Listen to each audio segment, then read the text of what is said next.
So about last weekend's race. Didn't exactly go as planned.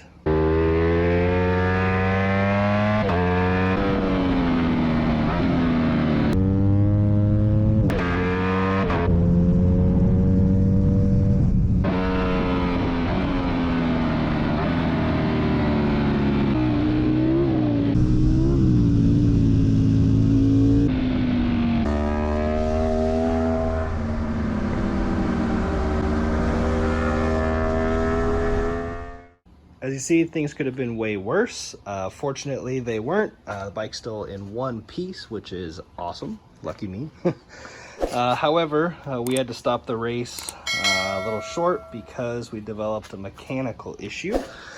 And that was only found out after a bunch of oil that came from somewhere in the motor ended up getting on the rear tire and causing almost a high side. Thing definitely let loose and was lucky enough to save it.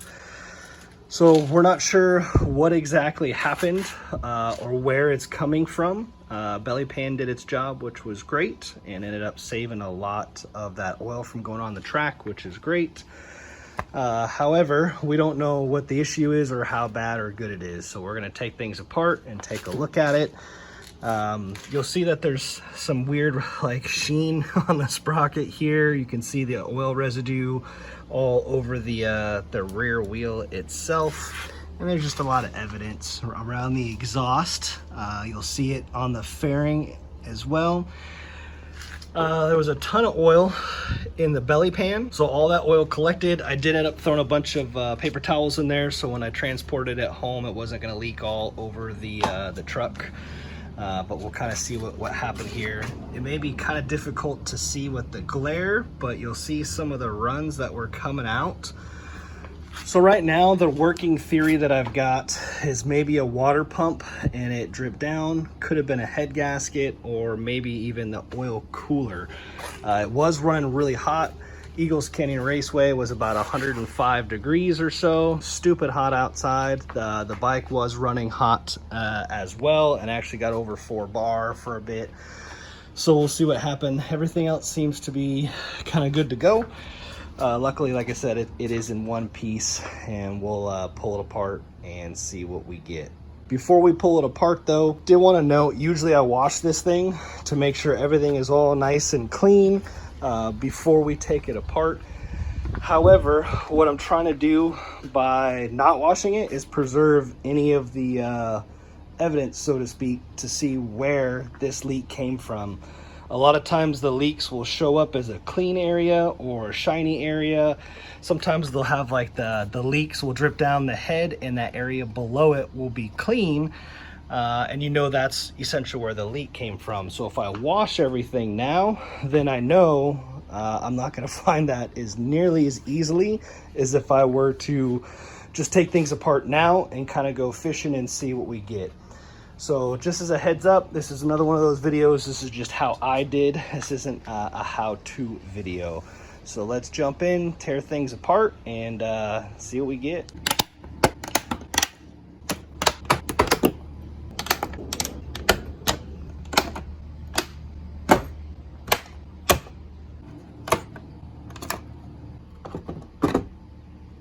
So we've got the right side fairing off, and as you can see here, it's supposed to be at the maximum level for the coolant reservoir. However, there's none showing on there, so it had to go somewhere. We'll kind of see what happened there and where all the coolant went. On this side of the motor, doesn't really look like we have any oil spillage or anything. So our theory is still, you know, kind of holding the same. So we've got our left side fairing off and taking a look at things. Nothing at this point seems super evident. We'll look up at the valve cover gasket. You know, that's common to kind of leak right in here, and I don't see anything there. Peeking around in some of these other areas. Sorry, that light's kind of difficult. Man, I don't see anything as far as the head gasket dripping down. You'll see the headers in there. The mating surface will roll over to the V of the engine, and we'll try to get the light and camera in here. But I don't see anything really in the bottom of the V, because sometimes you'll get stuff that'll collect down in the bottom of the V here in between the two cylinders. It's kind of hard to see back there, but I don't see anything leaking there. As we come back to the rear set of cylinders, nothing seems to be leaking there, or up by the rear headers. We're kind of taking a look at the sprocket seal for the countershaft sprocket. I don't really see a whole lot leaking there. Sometimes we've had some failures with the hydraulic clutch system and the seal. Man, I don't see anything there either. It looks like the problem just got bigger as it went back, because you'll see a lot of the spray just started to fan out all over the pegs. But as we roll forward here, it's definitely got to be coming from one of those areas, probably the oil cooler at this point. So with that stuff checked out, let's get this belly pan dropped and take a look. So we got the belly pan off. You can see that this thing still caught quite a bit of oil, and this was even after I tried to sop some of it up, so there's still a lot of oil in the bottom of this pan. So a good thing for racing belly pans, if you're ever questioning that stuff, whether you need one. If you're doing track days, racing, usually racing is going to require it, right? But even track days, it's not a bad thing to have one of these, man, because if you have a failure like this, it can definitely save you. So it's something you might want to take a look at. So we're on the right side of the motor here, just trying to get some extra light so you can kind of see what's going on. Some of the details kind of hard to pick up. Looks like we got quite a bit of oil around our filter housing, which as you see is all safety wired still. We've got some oil also on the back side here where the drain plug is. But if I look at all the marks, it looks like it's splattering or maybe splashing, because there's a ton of lines and there's not like one solid supply. You'll see some of the shininess here around the oil pan itself and where the gasket material is up on this side, but there's a ton of it kind of all over. And then as we go up higher, you'll see that it's just dust. Thinking we got something up here with our oil cooler itself. We got quite a bit sitting right here on the bottom of the heat shield for the header, and we've got quite a bit on the bottom of the oil cooler. So let's take a closer look at that and look at that other side. And I think we've located our problem. If we take the light and the camera and roll this around, you'll see that the oil cooler junction here, if I can get this thing to focus,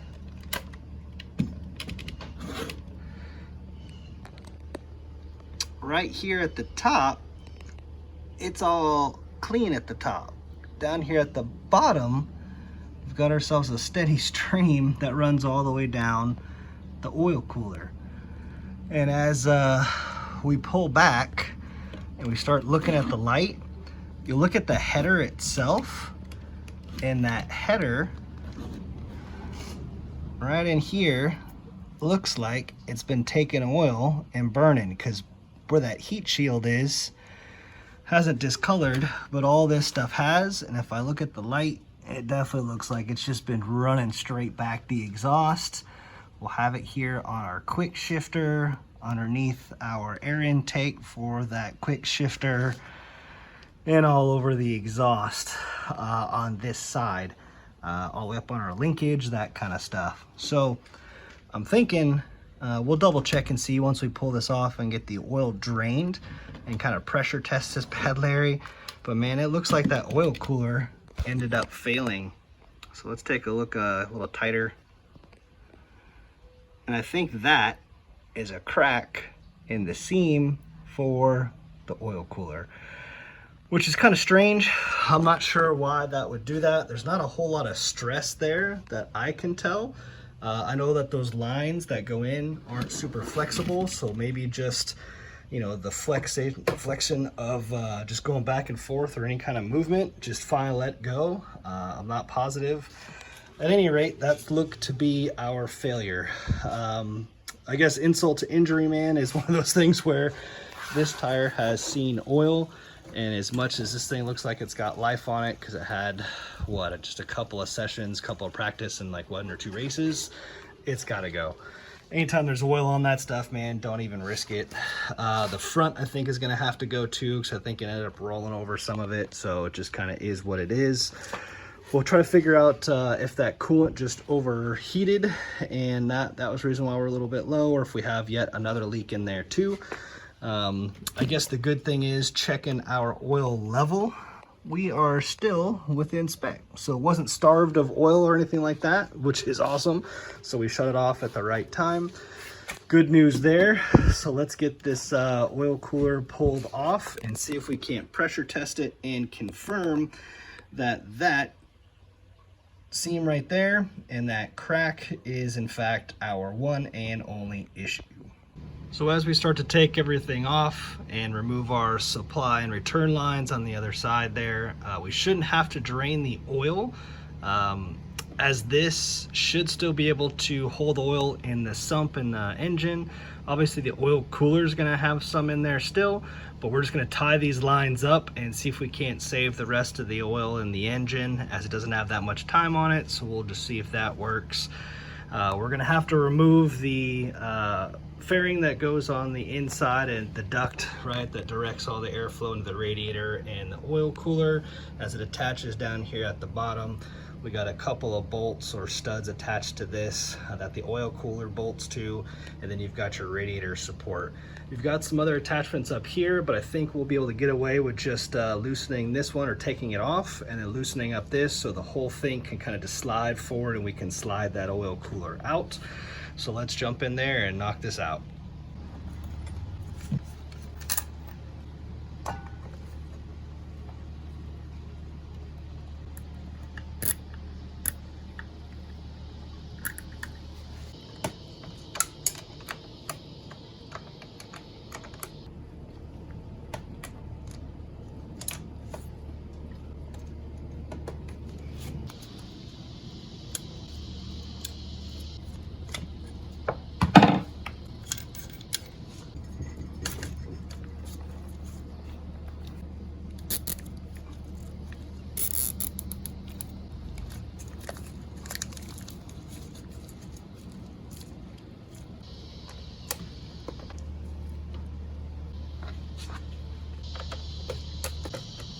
Cool, so now we're ready to go ahead and remove the oil cooler out of this system here. We've got all our bolts removed.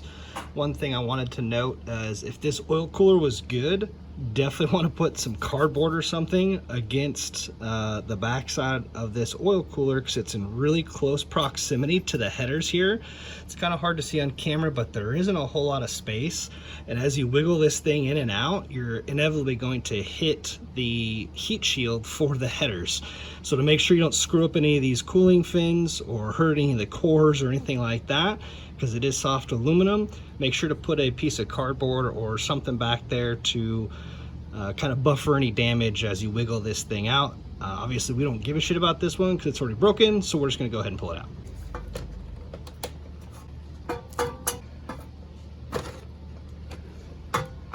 And there we go, oil cooler removed. Now that this is removed, we're going to go ahead and let it drain, because there's still quite a bit of oil in there, as you can see it going out. So we're going to let this thing drain all the way out before we go and show you what's going on. So here we've got our oil cooler pulled off. As you see, it's got pretty good wear on the back side actually. Most of the fins are pretty well straight. Obviously we kind of nicked a few of them here as we're taking it off the bike. Not a big deal, right, because it's already broken. So let's take a look at where that damage is if you didn't originally see it. It's kind of difficult to see, but right there, this whole side is actually split, and that's where our leak is coming from. So if we roll over to the other side here, when we get in tight, you'll see that this other side is still pretty well good to go, and it doesn't have the cracking the other one does. I think this side might be starting, just looking at it. But that was our main issue, is that this crack ended up allowing all that high pressure and hot oil to come out. So that's our problem. To make things a little more interesting, see if you can tell the difference, we actually have a second radiator over here. So these two radiators are actually going to be a little bit different, and there's a recall out for the radiator on the right. That recall involves the support bracing that would go here. As you see, you've got a little more meat on this one on both sides, and that's the updated version. So this version now has a support around where that attachment goes in, and they're actually dated. So that's one of the nice things about these Ducati parts. You'll see that this one is dated back in 2018, and our updated version here is actually dated in 2019. So along the way, I must have picked up a part that was a bit older and wasn't in a recall for whatever reason. Sometimes you order these parts, let them sit on the shelf, that kind of stuff, and so you're not necessarily paying attention, and that paperwork would go back to the last registered owner, and if they don't have that bike anymore, well, they're not going to think twice about it. So as a heads up, right, be aware of what you're ordering. You definitely want this one here, so make sure if you're getting a used oil cooler, which I'd always be kind of leery about who you're getting them from, for a few reasons. One, make sure the recall or the update has been done right on this side. This is the one that you want, not this one. The other thing I'd be leery about too is what you've had run through this. If a motor's ever blown up and you've got a ton of debris that's gone through this thing, it's going to be in every one of these cores. So really be careful on who you get used stuff from. I actually got this one from a reputable person, and everything looked to be good to go. I really think it was just an honest mistake there, and just an oversight. And really on my part, I should be the one paying attention to this stuff, and I just missed it, plain and simple. So I'm not sure if we're gonna go and use this one or just go with a brand new one, but that's our main issue.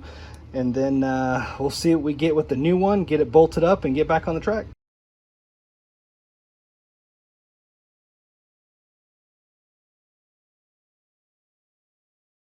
So we're doing all this maintenance and changing out the oil cooler. We're going to go ahead and replace our coolant because this thing was running a bit low. To drain it, I always like to leave the cap on because it really does control some of the flow, so it's not coming out too fast. And I'll show you the setup here on the other side, so that way you can have everything located and it doesn't get out of hand real quick. I've got the safety wire removed so we can access the drain bolt for the radiator. What I like to do here is get this set up so I've got plenty of room in my catch can that I'm going to use to dispose of the bad coolant. Funnel all squared away, and I've got it just kind of located with some safety wire so nothing moves around when I start draining this. What I'll do is I'll pull out the drain, let it go for a bit, and then I'll take off the cap from the other side, and then I can let it a little more through, and then I'll go ahead and flush it with distilled water to make sure I've got everything out.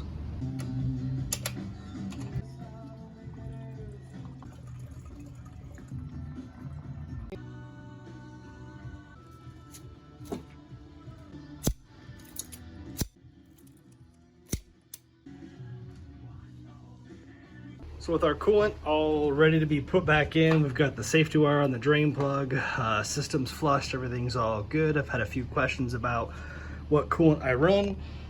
This is the stuff I like to run. It's good for the racing series as it's not on glycol, and I do see a bit of reduction in temperatures. So far it's been pretty good. I would say replace it relatively frequently. Once or twice a year is probably best. And as a heads up, when you bleed these systems on the Ducatis, they are kind of a pain in the ass. They take quite a bit of bleeding, so make sure to heat them up, heat cycle them a few times, and then release the air and double check your overflow reservoirs, that kind of stuff. I do like it so that the front wheel is on the ground and the rear wheel is up on the stand, mainly just because you get a little more angle out of it and it helps bleed some of the air out of the cap. So let's go ahead and throw some coolant back in this bike.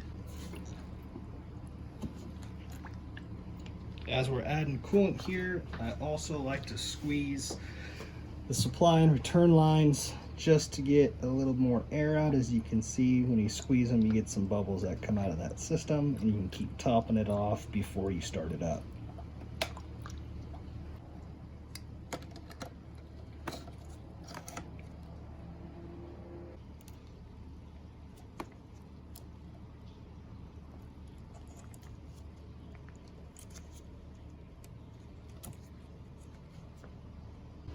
So we finished up the installation of our oil cooler, so that is replaced.